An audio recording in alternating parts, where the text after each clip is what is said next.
जिसमें अपन heart fail chapter जो है, जो लोग बाद में ज्वाइन हुए हैं, हाँ गुड मॉर्निंग, वो लोग 73 नंबर का पेज खोल सकते हैं बुक में। 73 में दिया है हार्ट फेल हुआ या हृदय का ठीक से काम ना कर पाना, ये चैप्टर का नाम है। और इसकी एनाटॉमी अपन देखते हैं पहले। हार्ट जो है वो 4 चैम्बर से मिलकर बना होता है। हाँ, मिसेस गुप्ता जी 73 पेज सही बता रहे हैं। और हार्ट की स्टार्टिंग करेंगे अपन। हार्ट 4 चैम्बर से मिलकर बना होता है। चैम्बर मतलब थोड़े छोटे छोटे जो पार्ट रहते हैं उनको अपन चैम्बर कहते हैं। जैसे कि कई ऐसे पेटेंट रहते हैं जिनमें हार्ट का डायग्राम बना हुआ रहता है। कई बार इसका सेक्शन भी रहता है। अगर अपन किसी चीज को खड़े काटते हैं वो कहलाता है वर्टिकल सेक्शन। अगर किसी को आड़ा काटते हैं तो वो कहलाता है हॉरिजॉन्टल सेक्शन, या उसी को अपन ट्रांसफर सेक्शन के नाम से भी जानते हैं। ट्रांसफर सेक्शन और वर्टिकल सेक्शन, ये ये दो सेक्शन रहते हैं अलग अलग। Sir ji good morning. Shail Mansoor ji thank you. Piyush Kumar ji good morning.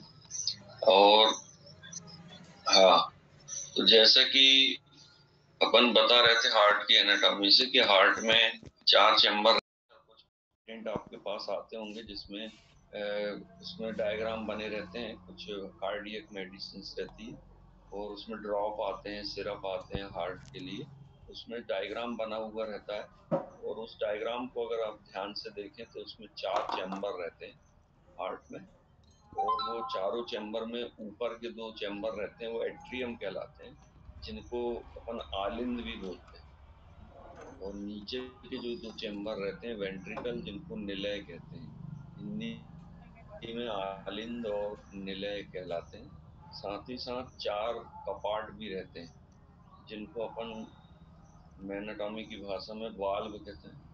ये 4 वाल्व भी रहते हैं, एओर्टिक वाल्व और पल्मोनरी वाल्व और ट्राइकस्पिड और बाइकस्पिड वाल्व। ये दोनों चैम्बर के बीच में रहते हैं। राइट एट्रियम और राइट वेंट्रिकल के बीच में रहता है ट्राइकस्पिड वाल्व, जिसमें 3 कपाट होते हैं। जबकि लेफ्ट एट्रियम और लेफ्ट वेंट्रिकल में के बीच में रहता है बाइकस्पिड वाल्व, जिसमें 2 कपाट होते हैं। ऊपर वाले दोनों चैम्बर हार्ट को, हार्ट के ब्लड को जो है वो नीचे की तरफ ले जाते हैं। और नीचे वाले जो हैं उनमें से राइट साइड का जो नीचे का चैम्बर रहता है, जिसको अपन राइट वेंट्रिकल कहते हैं, वो लंग्स को, लंग्स में ले जाता है ब्लड को। और वहाँ एक वाल्व होते हैं वो कहलाते हैं पल्मोनरी वाल्व। लंग्स में जाने के बाद ब्लड जो है वो प्यूरिफिकेशन होता है उसका, यानी कि शुद्धिकरण। और उसके बाद वो लेफ्ट वाले ऊपर वाले चैम्बर में जाता है, जिसको अपन कहते हैं लेफ्ट एट्रियम, डीऑक्सीजनेटेड ब्लड। और वो जब पंप होता है तो वो नीचे वाले चैम्बर में आता है, लेफ्ट वेंट्रिकल। तो इस प्रकार से अगर हार्ट का सर्कुलेशन देखें तो राइट से लेफ्ट की ओर, ऊपर से नीचे की ओर, और डीऑक्सीजनेटेड टू ऑक्सीजनेटेड ब्लड की ओर होता है। ये 3 चीजें रहती हैं। इसको रिपीट कर दे रहे हैं, बीच में अगर डिस्टर्ब हो गया हो तो रिपीट कर देते हैं। हार्ट का जो सर्कुलेशन रहता है वो ऊपर से नीचे की ओर, यानी अपवर्ड टू डाउनवर्ड, सीधे तरफ से टेढ़े तरफ की ओर, मतलब कि राइट टू लेफ्ट। और डीऑक्सीजनेटेड ब्लड से ऑक्सीजनेटेड ब्लड की ओर, यानी कि oxygenated to deoxygenated to oxygenated blood. और लेफ्ट वेंट्रिकल में पहुंचने के बाद फिर पूरे शरीर में ये ब्लड पहुंच जाता है। हार्ट फेल की कंडीशन में अपन को ये भी देखना पड़ता है कि जो हार्ट है वो किस मसल से बना हुआ है। तो हार्ट बनता है कार्डियक मसल्स। कार्डियक मसल्स यानी हार्ट को चलाने वाली मसल्स। तो क्वेश्चन उसमें ये आता है कई बार कि what is the specialities of the cardiac muscles, heart के मसल की विशेषताएं क्या होती हैं वो बताएं। तो जिन लोगों को बात है, जिनको नहीं मालूम वो नोट कर सकते हैं।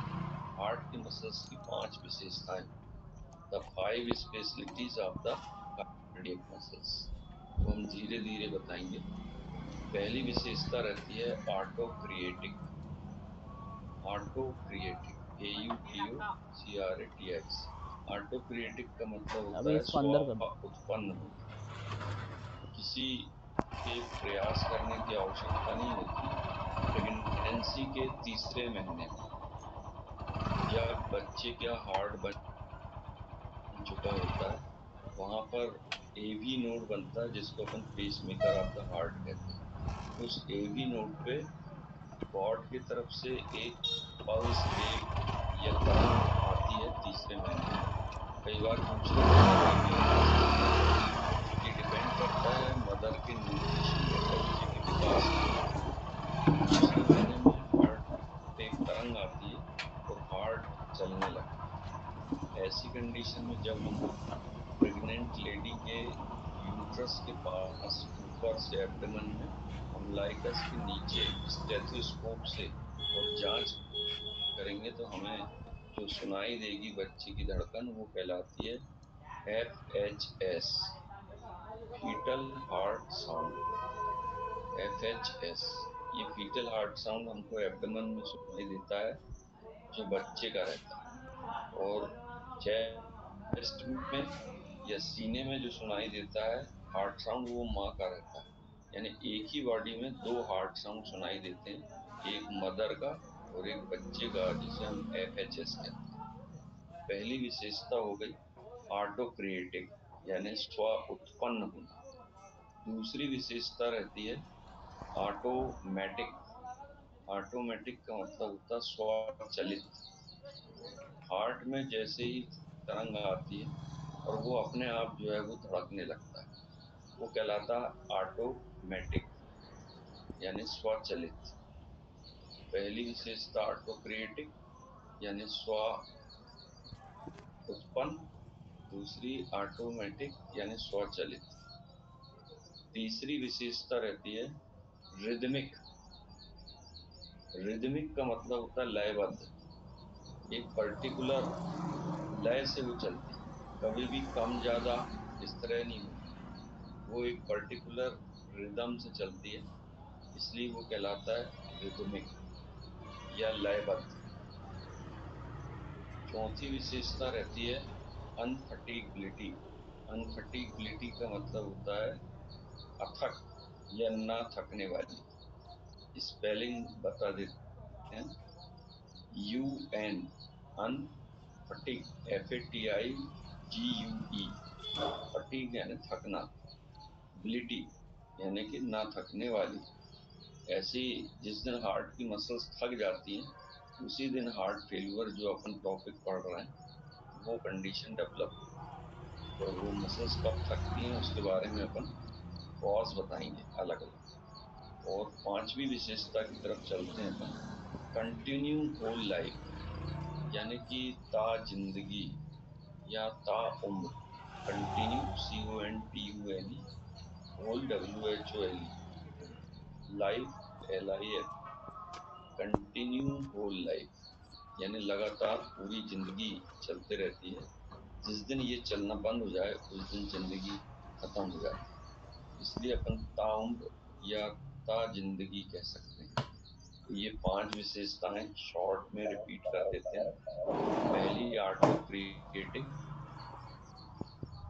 दूसरी ऑटोमेटिक। प्रणय विश्वास भी कुछ पूछ रहे हैं तो मैसेज करके पूछ लें।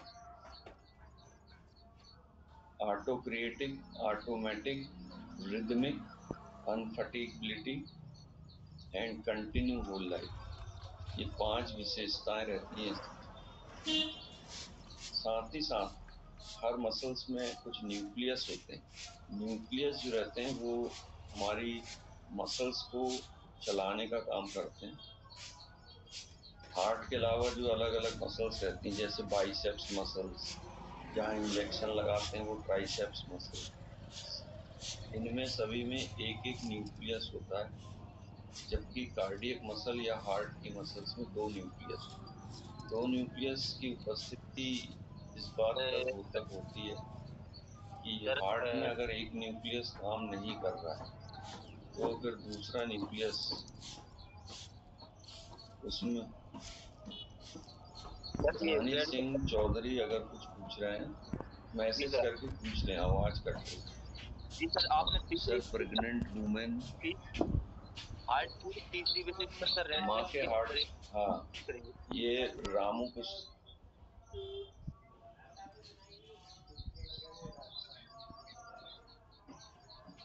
हाँ हम जो विशेषताएं हैं वो फिर से बता देते हैं। Autocratic, automatic, rhythmic.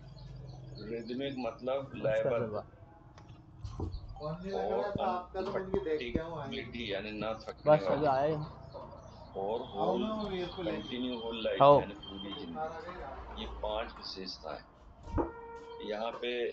ऑटोक्रिएटिक, ऑटोमेटिक, हाँ लिखें प्लीज। हाँ इसको लिख लें जो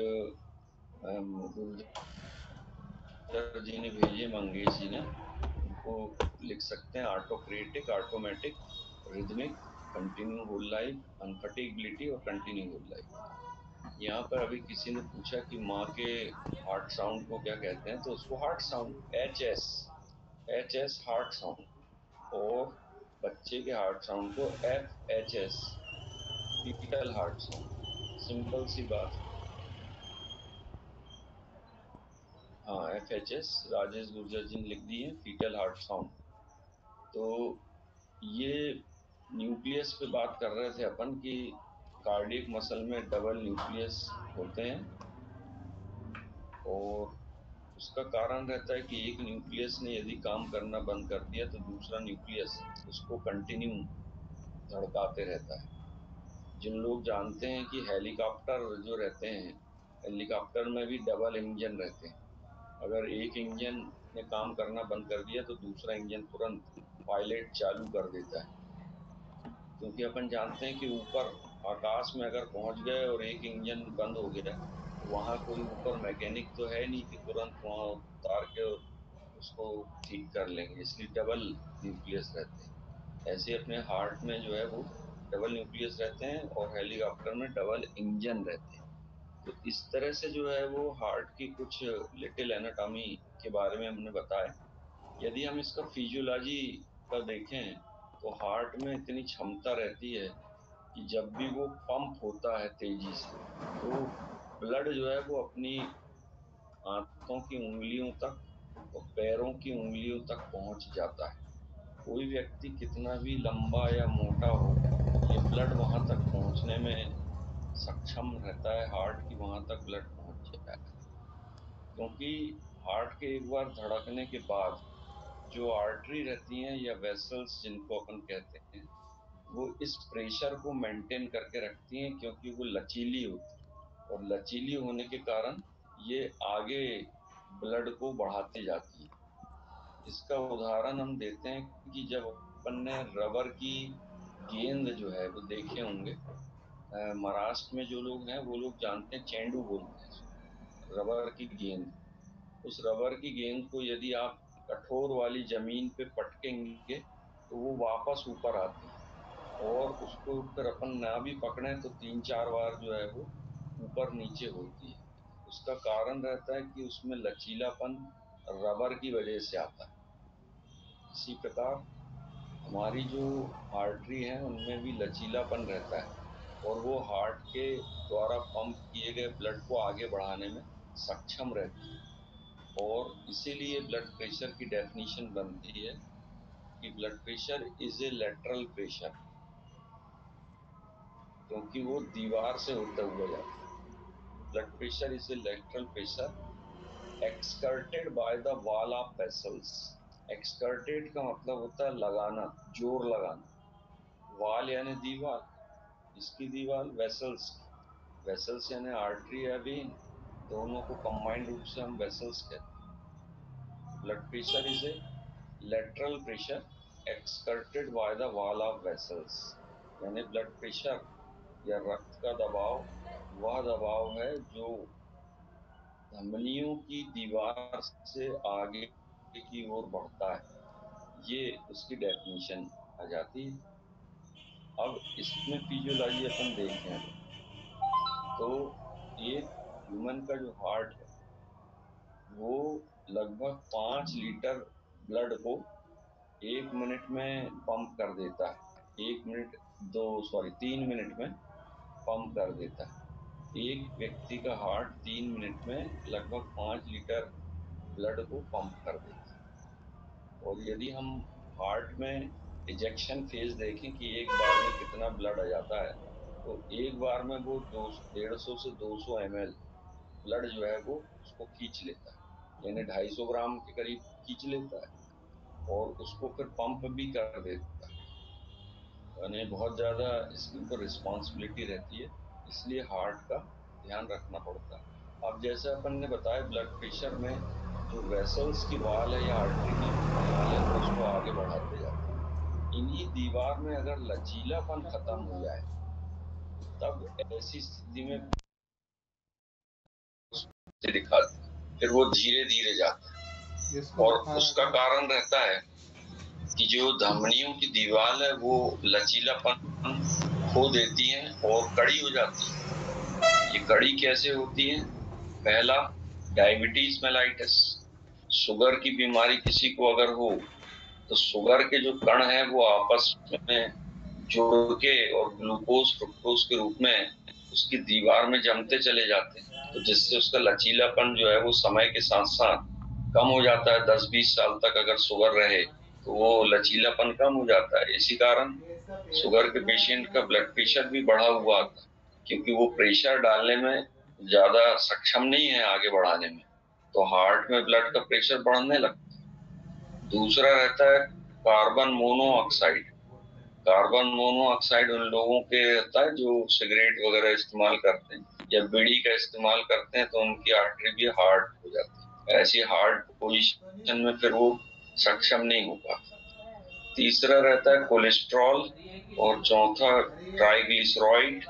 ये दोनों ब्लड में पाए जाने वाले ऐसे पदार्थ हैं जो चिकने रहते हैं और हार्ट की जो वेसल्स रहती है, वाल रहती है, उसमें जमते चले जाते हैं। इसके बाद फैट, चर्बी की मात्रा। यदि कोई मोटा ताजा है तो वो चर्बी की मात्रा जो है वो उसके आसपास जमती चली जाती है, और ऐसे में वेसल्स जो है वो नैरो हो जाती है या सक्रिय हो जाती है, तो ब्लड का प्रेशर नहीं बन पाता। तो ऐसी स्थिति में हार्ट के ऊपर लोड पड़ता है, क्योंकि वो जो ब्लड को फेंक रहा है वो आगे बढ़ ही नहीं रहा है। तो ऐसी स्थिति में उसमें कंजेशन आने लगता है, और वही हार्ट फेल का कारण बनता है। अब अपन 73 वाली पेज से लेंगे कि हार्ट फेल तब होता है जब हृदय की मांसपेशियां रक्त या ब्लड को उतनी अच्छी तरह से पंप नहीं करती जितना उन्हें करना चाहिए। तो अपन ने जैसा बताया कि हार्ट का जो रेट रहता है तो वो 72 से 80, 72 से 80 बार एक मिनट में धड़क कर और ब्लड को पंप करता है। और यदि मान लो कहीं रास्ते में कंजेशन है तो वो कंजेशन जो है वो बैक फ्लो मारता है और हार्ट में जो ब्लड की मात्रा है वो बढ़ जाती है, जिसको अपन कहते हैं रेसिड्यूअल वॉल्यूम। रेसिड्यूअल वॉल्यूम का मतलब होता है हार्ट में ब्लड की मात्रा का बढ़ जाना या वहां रुक जाना। ऐसी स्थिति में मांसपेशियां उतना अच्छा ब्लड को पंप नहीं कर पाती। ये एक ऐसी अवस्था है जिसमें हार्ट शरीर की जरूरत के अनुसार ब्लड का सप्लाई नहीं कर पाता, जिससे बॉडी के सेल को ऑक्सीजन और न्यूट्रिशन में कमी होने लगती है। और ऐसी स्थिति में जो एक एक सेल को ब्लड जितना चाहिए वो नहीं मिल पाती। तब पेशेंट की प्राइमरी कंप्लेंट रहती है कि उसकी उंगलियों में झुनझुनी आ गई, पैरों की उंगलियों में झुनझुनी आ गई, या वहां ठंडा रहता है। हाथ किसी की उंगलियां बहुत ठंडी रहती, पैर जो है वो कोल्ड रहते हैं, ठंडे रहते हैं, मोजे पहनना पड़ता तब गर्माहट आती। उसका कारण यही रहता है कि हार्ट जो है वो पंप ठीक से नहीं कर पा रहा। ऐसे व्यक्ति को जो है अपना ज्यादा समय लेट कर बिताना चाहिए। जब भी वो फ्री होता है तो लेट जाए, तो लेटने से जो सर्कुलेशन है वो नीचे की तरफ तेजी से बढ़ जाएगा। तो हर 5 घंटे या 6 घंटे के बाद सुबह अगर वो 6 बजे उठता है तो 12 बजे थोड़ी देर लेट जाए, 15-20 मिनट लेटने के बाद उसका सर्कुलेशन बढ़ जाएगा। फिर शाम तक काम करे, 6 बजे फिर लेट जाए, फिर रात को 10 बजे तक जो है वो आराम से लेट के वर्क करे। ऐसी स्थिति डेवलप होती है।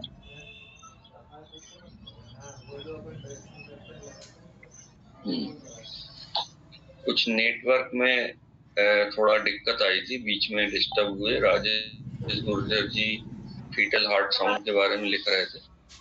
तो अब देखते हैं अपन टाइप ऑफ हार्ट फेलियर। तो जैसे कि इसमें दिया है left sided heart failure, right sided heart failure, systolic और डायस्टोलिक हार्ट फेलियर, अलग अलग दिए। सिस्टोलिक का मतलब होता है maximum work of the heart, जिसमें कि बहुत तेजी से ब्लड जो है वो पंप होता है। तो जब पंप होगा तो सिस्टोलिक, जो हम ब्लड प्रेशर नापते हैं तो वो निकलता है 120, तो वो सिस्टोलिक प्रेशर रहता है। इसके बाद आता है डायस्टोलिक। डायस्टोलिक का मतलब होता है कि हार्ट फैलता है, या आकुंचन, संकुचन और आकुंचन के नाम से जानते हैं अपन हिंदी में। तो संकुचन होगा, सिस्टोलिक होगा, तो मतलब मैक्सिमम ब्लड प्रेशर जो है वो ब्लड हार्ट से निकला 120, और आकुंचन मतलब कि हार्ट में वापस ब्लड आया या खींचना पड़ता है उसको, तो हार्ट में ब्लड वापस आता है superior vena cava, inferior vena cava, coronary sinus और दूसरी 3 और थेवेशियन वेसल्स वगैरह रहती हैं, उनके द्वारा डीऑक्सीजनेटेड ब्लड वापस हार्ट में आता है। वो कहलाता है डायस्टोलिक प्रेशर। वो रहता है 80 mm ऑफ Hg। तो इस प्रकार की कंडीशन में राइट साइडेड या लेफ्ट साइडेड की अगर बात करें तो सबसे पहले लेफ्ट साइडेड, लेफ्ट एट्रियम और लेफ्ट वेंट्रिकल, इन दोनों के बारे में बताते हैं। फ्लूइड में backup in your lungs causing shortness of breathing. फेफड़ों में द्रव या फ्लूइड वापस आ सकता है जिससे सांस लेने में तकलीफ हो सकती है। तो ये बता रहा है कि यदि मान लो लेफ्ट साइड, अनु कुमारी अपना माइक म्यूट करें। अनु कुमारी, लेफ्ट साइड में जो ब्लड आता है वो फेफड़ों से आता है। फेफड़ों से आता है यानी कि लंग्स से ब्लड लेफ्ट साइड में ऑक्सीजनेटेड आता है। ऑक्सीजन की मात्रा ब्लड में मिल जाती है लंग्स के द्वारा, और फिर उसके बाद ये ब्लड लेफ्ट साइड के एट्रियम और फिर वेंट्रिकल में जाता है। और यदि मान लो लेफ्ट साइड का हार्ट ठीक से काम ना करे, जिसको अपन कहते हैं लेफ्ट साइडेड फेलियर, तो ऐसी कंडीशन में वो ब्लड एक्सेप्ट नहीं करेगा, और अगर उसने एक्सेप्ट नहीं किया तो ब्लड वापस किस में चला जाएगा, लंग्स में। लंग्स में अपन को हवा चाहिए, परंतु वहां पर ब्लड भरने लगता है, तब पेशेंट की कंप्लेंट रहती है ब्रीथलेसनेस, या सांस लेने में उसको परेशानी आती है। 4-5 सीढ़ी चढ़ने के बाद वो बैठना पड़ता है, खड़ा होता है तो बैठ नहीं पाता, बात करता है किसी से 10-15 मिनट तो थक जाता है। ऐसी कंडीशन में लेफ्ट साइडेड हार्ट फेलियर के चांसेस है। सेकेंड है right sided heart failure. Fluid में back up into your abdomen, legs, feet causing swelling. द्रव पेट और पैरों में वापस आ सकता है जिससे सूजन हो सकती है। जैसा अपन जानते हैं कि राइट साइड में वेना केवा रहते हैं, बड़ी वेन रहती है, और वहां से डीऑक्सीजनेटेड ब्लड हमारे सिर, चेहरा, गर्दन, चेस्ट, एब्डोमेन और पैर, फीट एंड लेग। फीट जो है वो थाई के बाद कहलाता है, फिर लेग, यहाँ से पूरा डीऑक्सीजनेटेड ब्लड राइट साइड के चैम्बर्स में आता है। अब यदि मान लो राइट साइड की मसल्स राइट साइड में अगर फेलियर है, तो ऐसी कंडीशन में ये ब्लड राइट साइडेड वाला एक्सेप्ट नहीं करेगा, और एक्सेप्ट नहीं करेगा तो फिर वो ब्लड जमते चला जाएगा, तो हमारे चेहरे पे स्वेलिंग आएगी, सिर भारी लगेगा, गर्दन में दर्द होने लगेगा, सीने में भारीपन लगने लगेगा, और पैरों में सूजन आने लगेगी। स्वेलिंग इन लेग्स, नीचे जो फुट रहते हैं उसमें स्वेलिंग आई। कुछ लोगों को बहुत अच्छा एक्सपीरियंस होगा कि जब कभी हम बस के द्वारा कभी लंबी जर्नी कर लें, ट्रेन में नहीं, ट्रेन में तो क्या लेटे बैठे रहते हैं, चलते रहते हैं, और बस में एक बार कंडक्टर अपनी सीट पे बिठा देता है तो वहीं बैठे रहना पड़ता है। अब मान लो आप जो है वो कहीं दूसरे स्टेट से, अहमदाबाद से जो है वो भोपाल आ रहे हैं या नागपुर जा रहे हैं अहमदाबाद से बस में, लगातार 12 से 15 घंटे आपको बैठना पड़ रहा है, तो पैर में स्वेलिंग आ जाती है। पैर में सूजन आने का कारण वही रहता है कि नीचे से जो ब्लड है ऊपर राइट वाले चैम्बर्स में नहीं जा रहा है, जिसके कारण स्वेलिंग आ रही है। तो ये तो हो गई नॉर्मल कंडीशन। अब यदि मान लो चैम्बर फेल है तो भी वो ब्लड को एक्सेप्ट नहीं करते तो स्वेलिंग आती है। स्वेलिंग की स्टार्टिंग जो होती है वो सबसे पहले आईलिड्स में होती है। कभी भी हार्ट फेल की कंडीशन में राइट साइडेड हो या लेफ्ट साइडेड हो, दोनों ही इफेक्टेड हो जाते हैं। उसमें ये जो पलकें हैं वो उनमें स्वेलिंग आती है। आपने आईने में जो है वो चेहरा देखिए ब्रश करने के बाद, यहाँ पर देखेंगे कि स्वेलिंग आ रही है, तो चेहरे में स्वेलिंग आ रही है, तो ये इंडिकेट करता है कि हार्ट की जो मसल्स है वो ठीक तरह से काम नहीं कर रही। पेशेंट से हम पूछ सकते हैं कि ये स्वेलिंग कब से आ रही है, पैरों में सूजन कब से आ रही है, ताकि हम उसका फिर प्रॉपरली ट्रीटमेंट कर सकें। तीसरा रहता है systolic heart failure. The left ventricle can contract vigorously indicating a pumping problems। अगर सिस्टोलिक हार्ट फेल्यूर आ रहा है तो उसको हम माइट्रल वाल्व डिफेक्टेड भी कहते हैं। माइट्रल वाल्व जो रहता है वो बाइकस्पिड वाल्व को ही कहते हैं।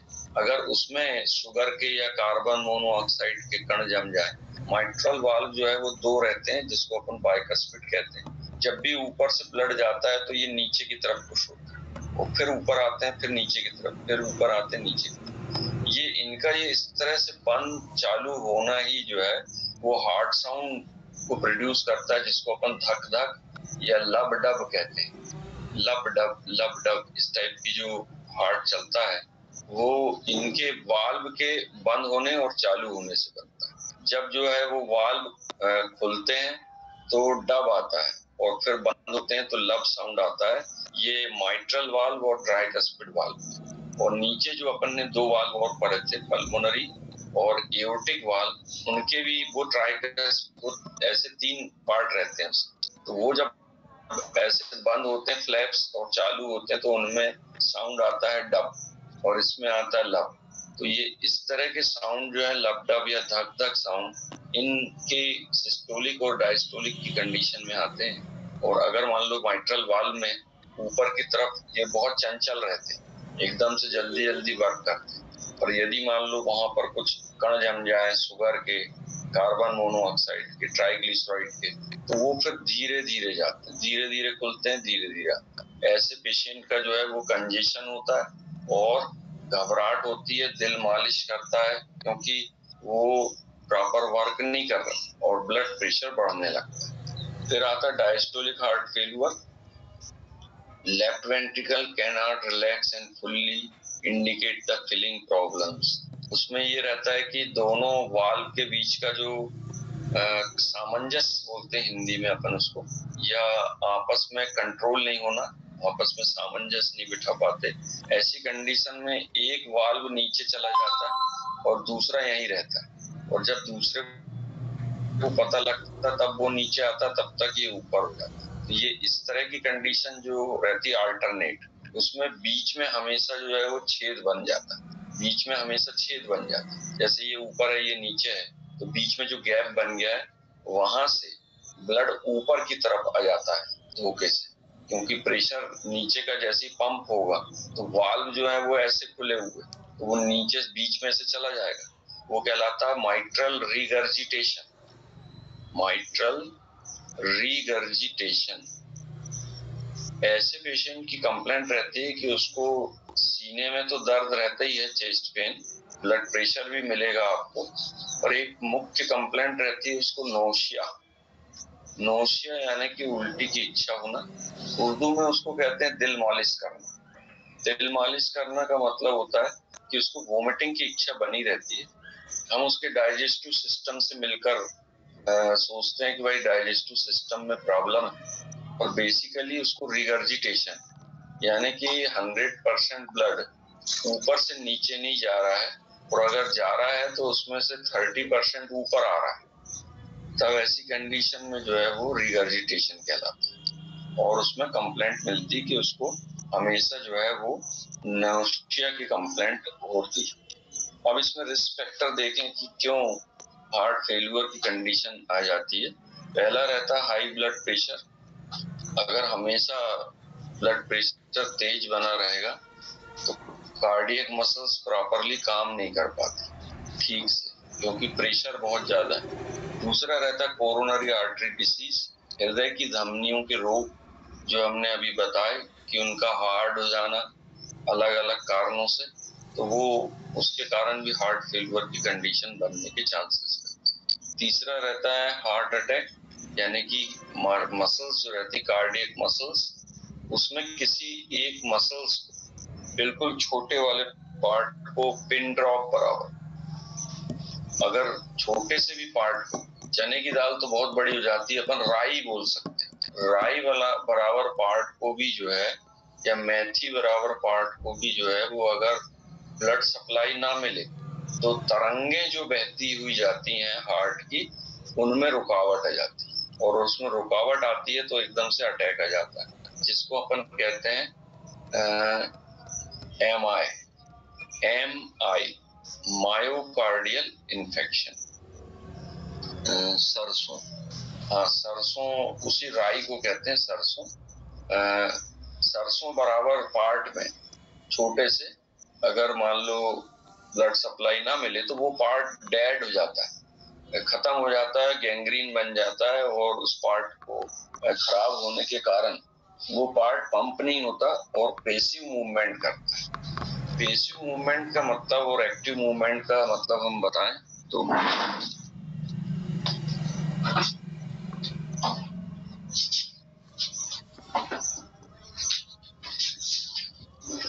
एक्टिव मूवमेंट वो मूवमेंट होते हैं जब कोई भी मसल्स का पार्ट अपने आप वर्क करे, वो कहलाता है एक्टिव मूवमेंट। और पेसिव मूवमेंट का मतलब वो होता है जब वो उसके धक्के के कारण करे। उसका एग्जांपल है अपने पास, यदि कोई दो सिपाही खड़े हुए हैं, ये एक रेड और एक ब्लू, और ब्लू के पीछे जो है वो रेड खड़ा हुआ है इस तरह से, और किसी ने कॉशन दिया कि परेड आगे चल, और ब्लू वाला वहीं खड़ा है और रेड वाला जो आगे बढ़ गया, तो रेड वाला जो बढ़ा वो कहलाएगा एक्टिव मूवमेंट। अब उसके धक्के से जो है वो नीला वाला भी आगे बढ़ गया, तो वो कहलाएगा पेसिव मूवमेंट। तो मतलब ये कि ये जो कार्डियक मसल्स में थोड़ा सा एमआई हो जाता है, मायोकार्डियल इंफ्रॉक्शन हो जाता है। इंफ्रॉक्शन का मतलब, इंफ्रॉक्शन और इन्फेक्शन में अंतर है। गुर्जर अगर चाहे तो स्पेलिंग लिख सकता है, इन्फेक्शन INFCTION, इन्फेक्शन जो कि संक्रमण कहलाता है, और जो इंफ्रॉक्शन है INFRSCTION। हाँ, ये इन्फेक्शन लिख के भेजे गुर्जर जी ने, अब इंफ्रॉक्शन भी लिख दो, FRCTION। इंफ्रॉक्शन का मतलब होता है ब्लड की कमी या खून की कमी उस पर्टिकुलर जगह पे जहां पर की डैमेज हुआ है, इंफ्रॉक्शन INFRACTION। तो इन्फेक्शन नहीं, इंफ्रॉक्शन हो जाता है, और इंफ्रॉक्शन के कारण जो कार्डियक मसल का पार्ट है वो पेसिव मूवमेंट करने लगता है, मतलब हार्ट की बाकी मसल्स के साथ वो भी धक्के से चलने लगता है, जो बाद में मेडिसिन चलती है तो फिर वो रिपेयर हो जाता है। परंतु ईसीजी जब भी ऐसे पेशेंट की अपन लेते हैं तो ईसीजी में उसका एक पार्ट डैमेज दिखाता है हर बार, भला वो रिपेयर हो गया मगर फिर भी दिखाता है। ये उसी प्रकार रहता है जैसे अपन किसी साइकिल या गाड़ी के ट्यूब में पंचर बना दें तो वो पंचर का जो थोड़ा बहुत भाग उठा हुआ है वो हर बार गाड़ी चलने में जो है वो हल्का सा एक ईसीजी में आता है, और बाद में पेशेंट जो है वो 20-30 साल तक और चलता है, ऐसा नहीं है कि उसके बाद फिर वो कुछ हो गया, क्योंकि वो रेक का दौरे का कारण। चौथा रहता है डायबिटीज मेलाइटस या मधुमेह की बीमारी। मधुमेह की बीमारी में भी जो है वो हार्ट अटैक होनी पड़ चुकी होती। चौथा, पांचवा देखते हैं ड्रग्स या दवाइयां चलना, खासकर जो पायोग्लूटिन और रेसोग्लूटाइन नाम की जो मेडिसिन रहती हैं, इनके कंटेंट जिसमें रहते हैं, उनमें दवाइयां चलने से जो है वो कार्डियक मसल वीक हो जाती है। इसी प्रकार कैंसर की जो दवाइयां चलती हैं, जिसको ओंकोगोनिक इंजेक्शंस, ओंकोगोनिक ड्रग्स रहते हैं, कीमोथेरेपी में जब चलते हैं पेशेंट को, तब उसमें उसकी कार्डियक मसल्स या जो कंडक्टिंग सिस्टम रहता है उसमें लोड पड़ता है और वो ब्रेक होते हैं। अयोध्या प्रसाद जी, माइक क्यों नहीं म्यूट कर रहे हैं आप?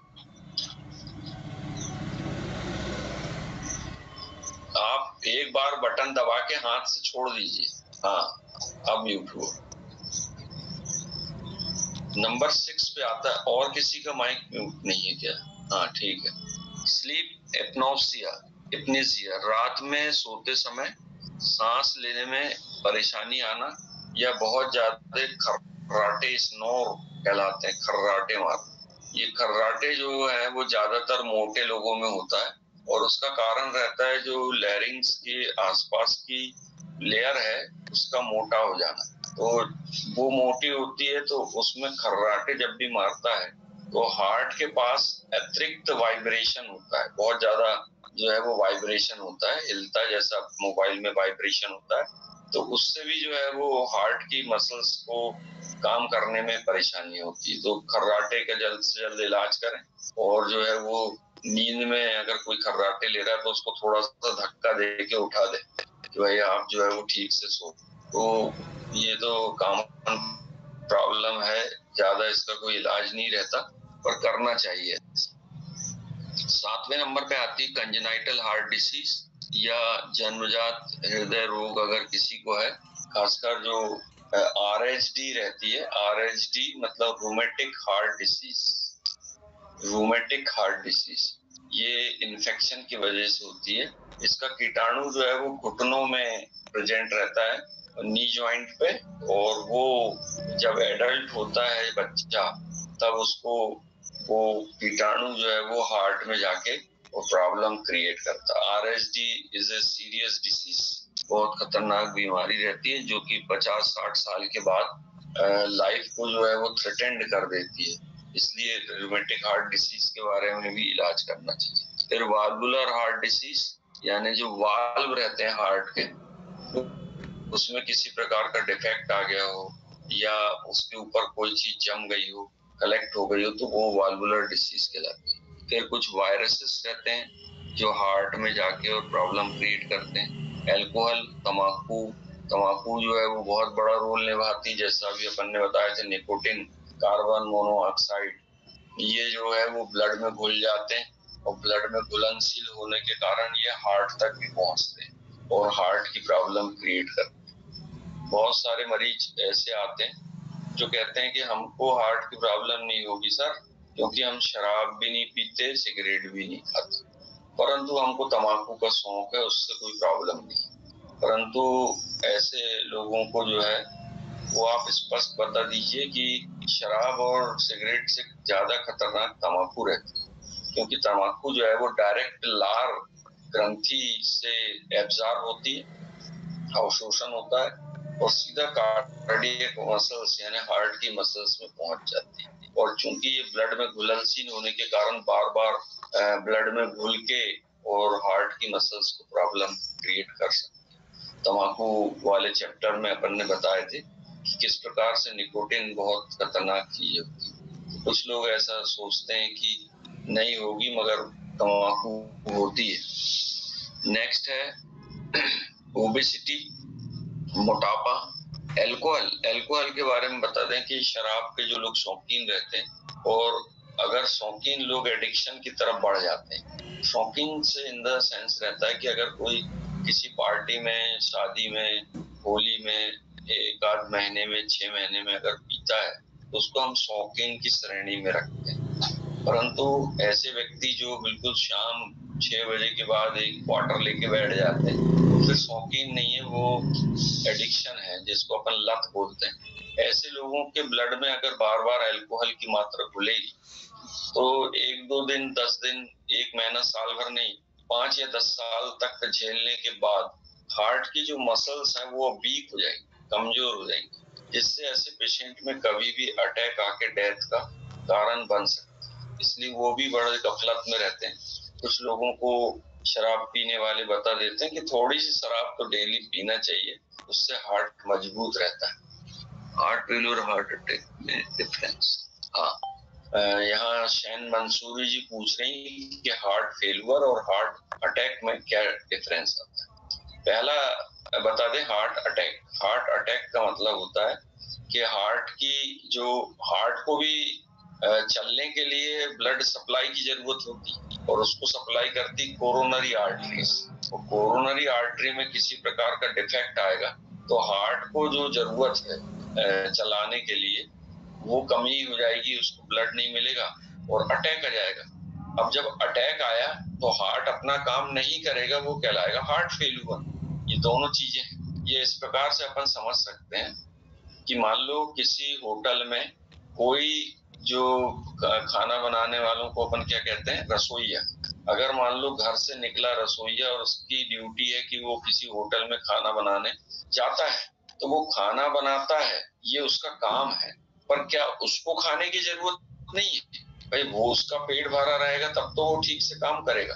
तो या तो वहीं पे जो बन रहा है खाना वो खाएगा, या फिर वो अपने यहाँ से टिफिन लेके जाता है, घर से टिफिन लेके जाता है और वहां पर समोसे कचौड़ी जो भी बन रहे हैं वो उनको बनाता है। तो वो इसी प्रकार हार्ट को भी चलने के लिए ब्लड की आवश्यकता होती है और वो ब्लड नहीं मिले तो वो कहलाता है हार्ट अटैक। और अगर काम करना बंद कर दे तो हार्ट फेल्यूर। ये सिंपल से डिफरेंस है। और ओबेसिटी, मोटापा, मोटापा जो फेट की चर्बी की मात्रा अगर ब्लड में ज्यादा बढ़ती चली जाएगी तो ऐसी स्थिति में भी हार्ट फेल होने के चांसेस रहते हैं। अभी अपन आगे बीच में पढ़ेंगे कि मीडियस्टनम जो रहता है, चेस्ट का जो पार्ट है, सीने में कंजेशन, मीडियस्टनम, वहां अगर चर्बी की मात्रा बढ़ती चली जाती है, ऐसे में फिर हार्ट को जगह नहीं मिलती धड़कने के लिए।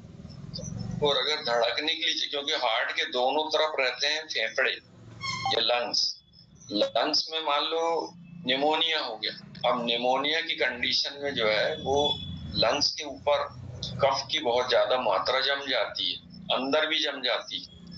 इस कारण क्या होते हैं, लंग्स हार्ड हो जाते हैं, HARD, हार्ड यानी कड़े पड़ जाते हैं। इसी प्रकार कार्बन मोनोऑक्साइड, कोई सिगरेट बीड़ी का शौकीन है तो सिगरेट के कण और बीड़ी के कण जो है वो लंग्स को या फेफड़ों को कड़ा कर देते हैं। अब जो लचीलापन लंग्स में था वो खत्म होने लगता है। तो ऐसे में जब भी हार्ट धड़कता है तो उसको जगह नहीं मिलती, क्योंकि पहले जब वो धड़कता था तो लंग्स भी थोड़ा सा झुक जाता था, इधर उधर हो जाता था। परंतु अब जब लंग्स हार्ड हो गए तब वो टकरा जाता है उससे, तो जिससे बार बार आरबीसी टूट जाती है और आरबीसी टूटती है तो पेशेंट को एनीमिया होने के चांस रहते हैं, खून की कमी।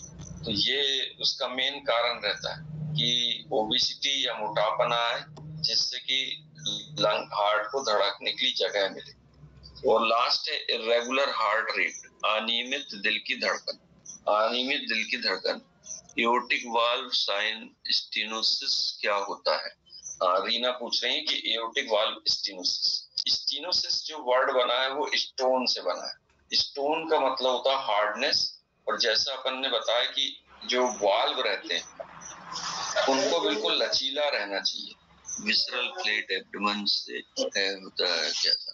हाँ, वो भी हम बता रहे हैं श्यामल कांत जी। तो ये लचीलापन जो है वो अगर किसी बीमारी के कारण, रवि प्रजापति माइक म्यूट करें, रवि प्रजापति। हाँ, अब जो लचीलापन है, एओर्टिक वाल्व का जो लचीलापन है वो अगर मान लो कम हो जाए और उसके कारण ये इस तरह से हो जाए तो बीच में गैप आ जाता है, तो वो स्टेनोसिस यानी ओपनिंग जो है वो पूरी नहीं हो पाती। जितना ऐसा जाना चाहिए पूरा वाल्व, ऐसे जाने से जितना भी ब्लड है वो पूरा नीचे जाता है। और फिर ये ऊपर यहीं तक आते हैं, ऊपर बस ऊपर नहीं जाते, बस उनकी लिमिट यहाँ तक रहती है। जब यहाँ तक लिमिट रहेगी तब तो हार्ट साउंड प्रोड्यूस होगा।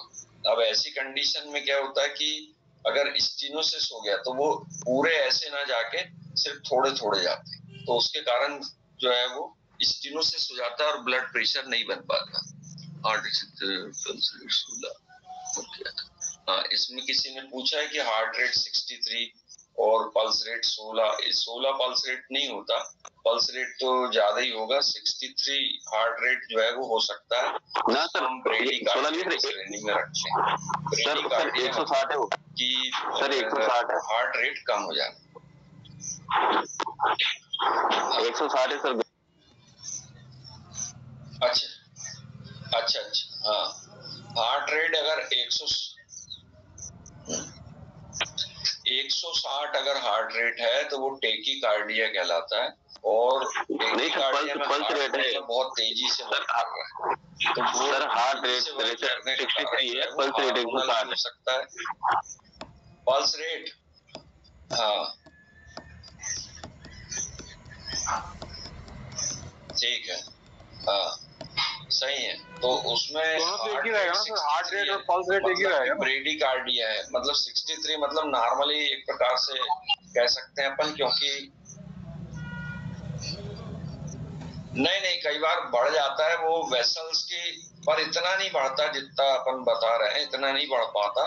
अगर ऐसा बढ़ रहा है तो इसका मतलब कोई ना कोई पैथोलॉजी वहां पर डेवलप, उसको फिर वॉच करना पड़ेगा कि भाई पल्स रेट इतना जा रहा है और हार्ट रेट कम हो रहा है, तो मतलब वेसल्स में किसी प्रकार की आलिंद या निलय या वेसल्स में किसी प्रकार की प्रॉब्लम है, तो वो अपन को चेक करना पड़ता है ईसीजी या इको करा के।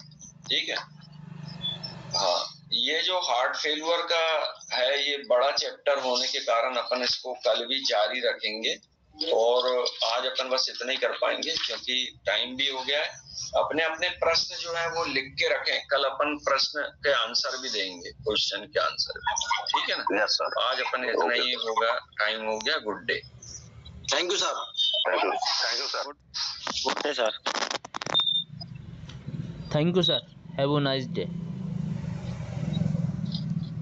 Thank you. हाँ ओके, यूनिवर्सिटी मीटिंग हो गई है, उसमें सेंटर में बताएंगे।